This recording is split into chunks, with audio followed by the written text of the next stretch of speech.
De retour sur le plateau du Business Club de France sur BFM Business, émission spéciale à l'occasion du salon Provemploi où nous avons installé notre studio aujourd'hui. Alors oui, il y a une vie économique à la campagne et on va essayer de vous le démontrer.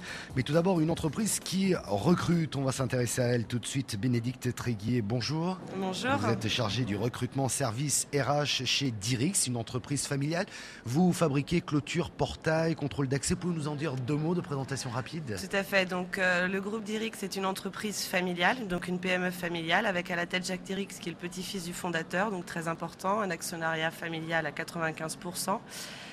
L'entreprise a 90 ans, elle est née en Mayenne et elle est toujours basée en Mayenne, dans le sud du département, un petit village donc de 900 âmes, avec une employabilité qui est assez élevée sur notre région, puisqu'on a un taux de chômage qu'on doit signaler qui est à 5%. C'est incroyable. C'est incroyable, mais on a également beaucoup de mal à recruter. Alors, du coup, oui. Pourquoi? Alors, oui, ça c'est une bonne question. Ça explique votre présence ici, j'imagine. Mais par exemple, au siège de l'entreprise, vous dites que vous êtes dans un village de 900 habitants, vous embauchez, vous, déjà 450 personnes. C'est juste pour faire un rapprochement, mais c'est pratiquement la moitié de la population. Mais pourquoi vous avez des difficultés? Parce qu'il y a... Alors, pourquoi on a des difficultés? On est à 3/4 d'heure de la gare la plus proche. Oui. Ça, c'est un point. On est à 40 km de Laval, 70 km de Rennes, à peu près 110-120 km de Nantes. Donc en fait, on est au milieu de grandes villes. Mais pour autant, quand une personne décide de venir en Mayenne parce qu'elle a trouvé un emploi, le conjoint ne veut pas forcément suivre.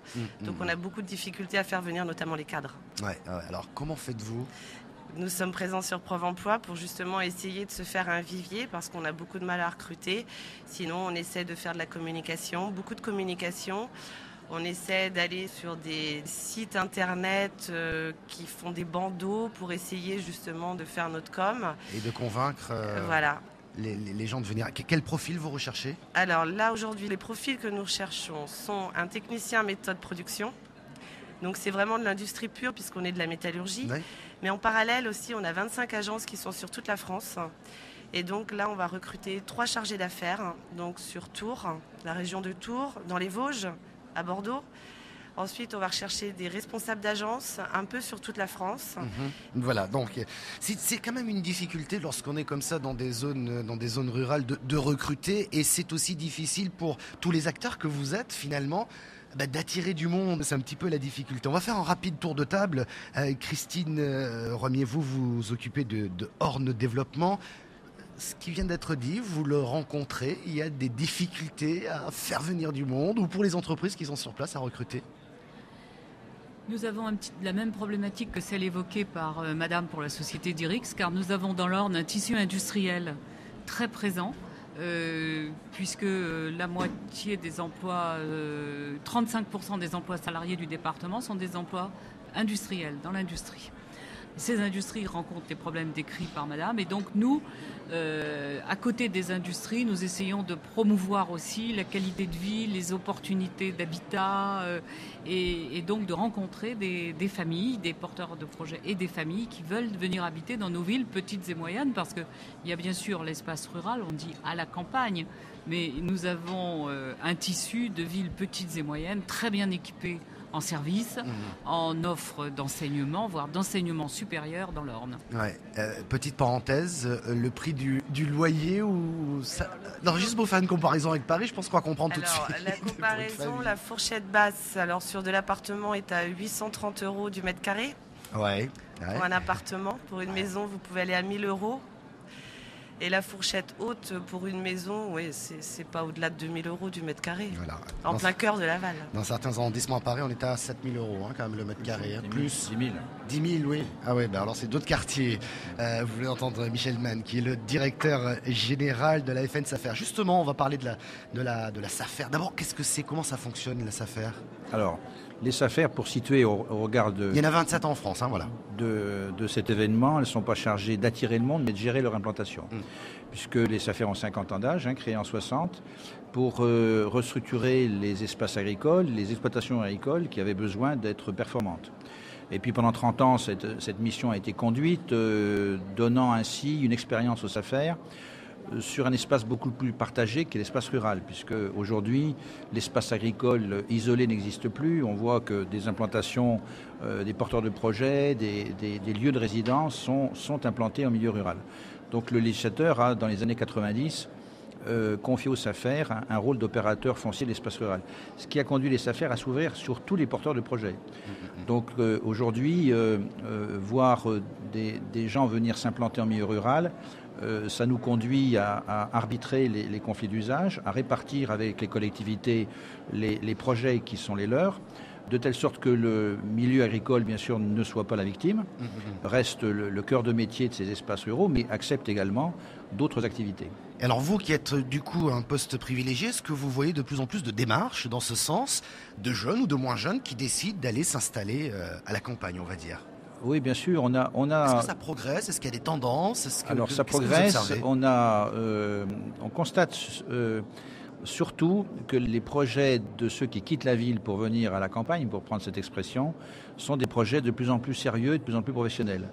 On a eu une période où il y avait une volonté de quitter la ville pour aller respirer. Voilà. C'était juste pour respirer au vert. Ouais. Aujourd'hui, mais je parle sous couvert des représentants de collectivités, aujourd'hui on constate que les gens ont un réel projet. Alors la difficulté, c'est que la SAFER gère le foncier, puisqu'elle est achetée, elle est amenée à acheter du foncier pour le revendre. Donc elle s'adresse à des investisseurs, à des gens qui vont devoir acheter le foncier. Et il faut donc avoir un projet économique, mais il faut aussi avoir, bien sûr, la capacité d'acheter. Ouais, clairement. Guillaume Delorme, bonjour. Bonjour. Vous êtes chef de projet à l'association du pays du Gévaudan, c'est en Lozère. Alors chaque fois qu'on parle du pays du Gévaudan, tout le monde pense à la bête du Gévaudan. Mais on m'appelle parfois la bête du Gévaudan aussi. J'irai pas jusque-là. Comment ça se passe chez vous par rapport à ce qui a été évoqué par Michel Heinemann? Il y a des gens qui viennent de plus en plus dans des territoires comme les vôtres pour développer une activité? Oui, tout à fait. On a de plus en plus de contacts. Nous, c'est quelque chose sur lequel on travaille depuis quelques mois maintenant.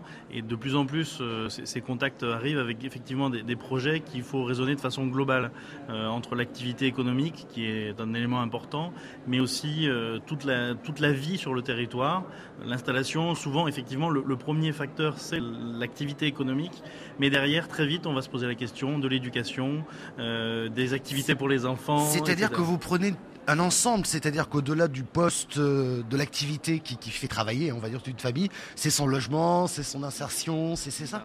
Tout à fait, c'est ce qu'on essaye nous de mener en tant que territoire de pays avec nos différents partenaires qui sont notamment les chambres consulaires, la SAFER, les maisons de l'emploi, etc. Qui a envie de s'installer dans le pays du Gévaudan? Est-ce qu'il y a un profil particulier? Vous allez me dire, non, tout le monde est le bienvenu à partir du moment où il y a un projet construit. Voilà, vous me direz, mais est-ce qu'il y a une tendance? Peut-être du fait qu'il y a peut-être moins d'informatique ou des communications un peu plus compliquées, donc vous allez prendre autre chose. Or, c'est faux parce que la Lozère est un des pays les mieux fibrés. Voilà, oui, tout à fait. Tout à fait. On a notamment 2 offres sur le secteur informatique, puisqu'on a des entreprises qui ont développé autour des produits de terroir, de la vente en ligne, etc. Donc là, il y a beaucoup de choses qui se font quand même sur ces aspects-là. Bon, globalement, on est plutôt sur de l'installation artisanale, commerciale. Là, c'est vrai que c'est le plus gros de notre offre. Malgré tout, on a des zones d'activité, des locaux, etc., qui peuvent accueillir des créateurs d'entreprises. On a des entreprises aussi un petit peu innovantes qui se créent sur le territoire, avec un accompagnement d'une agence de développement économique au niveau de la Lozère, qui après vient en appui sur ces projets. Ouais. Voilà. Christine Ramieux, c'est la même approche, j'imagine, pour vous, le département de l'Orne. Vous hochiez la tête au moment où on parlait de globalité dans l'accueil, on va dire, de ces porteurs de projets. Bien sûr, nous sommes là, nous aussi, avec nos partenaires consulaires et pays, et nous accompagnons globalement les projets, habitat, services, etc. Donc nous sommes venus, nous, avec des offres d'emplois qualifiés dans les entreprises. On disait tout à l'heure, nous cherchons des ingénieurs, nous cherchons des techniciens supérieurs, mais nous avons aussi tout un nombre important d'entreprises qui cherchent à transmettre, des chefs d'entreprise qui cherchent à transmettre. Donc ce sont de très belles opportunités. L'Orne a été, je le disais, un département industriel, un département de services. C'est un département relié et proche de Paris, parce que le problème des conjoints, on le disait, c'est que les deux ne sont pas forcément dans le même projet professionnel, et la grande proximité de Paris permet pour un certain nombre de familles de pouvoir garder des liens quand cela est nécessaire professionnellement avec l'Île-de-France. Ouais. Donc notre territoire, nous le vendons de manière globale. l'attractivité en matière de maisons et d'habitats, mais aussi en matière de services, d'offres culturelles, d'offres sportives.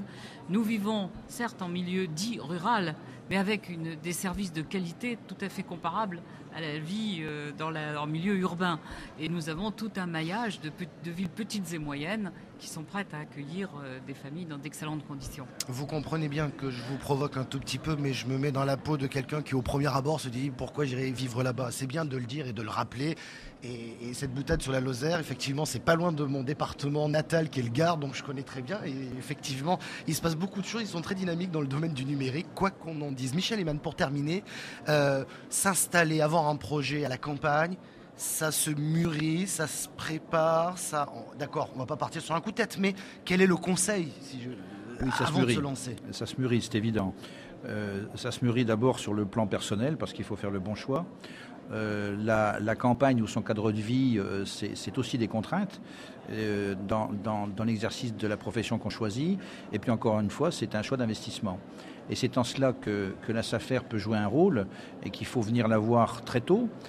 Et il faut qu'elle joue un rôle aujourd'hui complémentaire avec les collectivités, puisque lorsque les collectivités attirent des nouveaux porteurs de projets, encore faut-il bien répartir l'espace pour qu'il n'y ait pas de déséquilibre ou qu'il n'y ait pas un abus de consommation du foncier. Je rappelle quand même qu'en France, on consomme 60 000 hectares de terres agricoles par an, en artificialisant les sols. Donc il faut qu'on soit complémentaire pour accueillir les porteurs de projets, qui ne se mettent pas sur un coup de tête à un endroit où il y a une concurrence avec l'agriculture, et qu'il faut que véritablement on travaille ça avec les collectivités. Ouais, en tout cas, incontestablement, la campagne a besoin aussi d'une nouvelle population. C'est une question de, je dirais pas de survie, mais c'est les futures générations. C'est aussi, voilà, c'est ça aussi l'équilibre d'un territoire, ce que tout le monde puisse s'y installer et trouver sa place dans de bonnes conditions.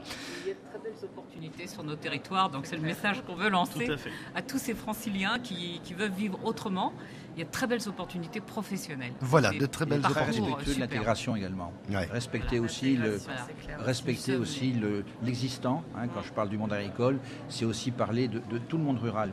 On ne peut pas arriver avec un projet, vous me demandiez le conseil, celui-ci en est un. Il faut se rapprocher des collectivités, des opérateurs, des gens qui sont sur place pour qu'on puisse s'intégrer au mieux. Voilà qui est dit. Merci beaucoup pour vos témoignages. Cette émission est terminée et on vous donnera toutes les infos nécessaires sur le blog de cette émission ou encore sur notre page FB que vous pouvez retrouver via businessclubdefrance.fr. Bon week-end.